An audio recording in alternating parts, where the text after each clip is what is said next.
Simone Biles is back. She's a star gymnast, a 7-time Olympic medalist, and she plans to return to competition at the US Classic. It's a low-profile competition open to elite gymnasts. 2 years ago, she last competed at the Tokyo Games, but suddenly withdrew mid-event. This move sent ripples across the world, but Biles said she needed to protect her mind and body. You see, the world of sports can be uncompromising and very demanding. Athletes are rewarded for giving everything to the sport.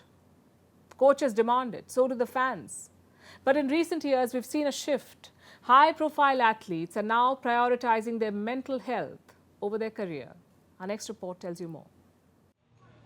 This is Simone Biles, an icon in the world of gymnastics, a 7-time Olympic medalist who suddenly withdrew from the sport 2 years ago, shocking the world.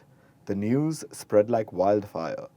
After all, Biles was at the top of her career when she took this decision. But, undeterred, Biles stood by her decision, saying she needed to focus on her mental health, her body and mind, and for that she took time off. But now Biles is back, and again this is making headlines across the world.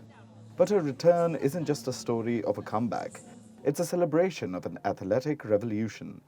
Because when the star athlete decided to step back, her decision was both applauded and condemned. Why the latter? Because such a decision is a rarity in the world of sports, which is relentless and uncompromising. It rewards perseverance, so athletes give and give and give, often at the cost of their own mental health. But in recent years, a shift seems to be occurring.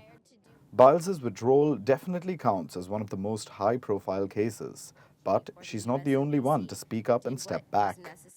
In 2021, tennis star Naomi Osaka spoke about her struggles with depression. Then she withdrew from the French Open. Michael Phelps is the most decorated Olympian in history. Recently, he too spoke about his struggles with substance abuse and depression. This year, Brooklyn Nets' Ben Simmons talked about his mental health problems. At the Winter Olympics in Beijing this February, many athletes from multiple sports spoke up. And what concerns do they share? Athletes of color have talked about how racism made their mental health worse. Players, young and old, also talk about the toll social media takes. I would think as a player now, just to stay off social media as much as possible. Maybe if you need to for sponsors, put stuff out, but don't necessarily take stuff in where you read it. In my day, I was always told, don't pick up the newspaper, try not to watch what they say about you on television, because it does hurt. And particularly when you're young, you're trying to grow up. It's difficult enough without everybody having a voice and an opinion about your hairstyle, your dress, your attitude, your whatever it is. But the fact that these conversations are occurring is a big deal for sports, which has long held the belief, no pain, no gain. Let us give you an example. At the 1996 Olympics in Atlanta, gymnast Kerri Strug famously broke her ankle on the vault. She told her coach about it, who said that she finished her routine despite the injury. Most of us would find it hard to walk with a broken ankle. Imagine doing air flips with it and nailing a landing.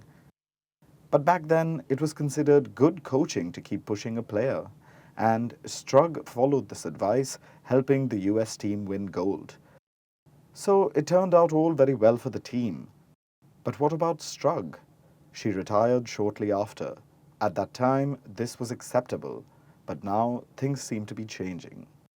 Yeah, I think I was of the generation of athletes who would suck it up and rub some dirt on it, was what my coach used to say. And so, I think that with some of us who are providers in the field, the reality is there's no science behind that. There is nothing that says, the reality is this is going to make you the best athlete. What we're actually finding, and there is science and literature behind, is the fact that to address an issue before it becomes a crisis, or to work with somebody around their mental health, can make them a stronger athlete. And they're overcoming adversity. And there are tips and tricks and strategies that are actually going to improve somebody's mental health and performance. So maybe it isn't best to suck it up and rub some dirt on it.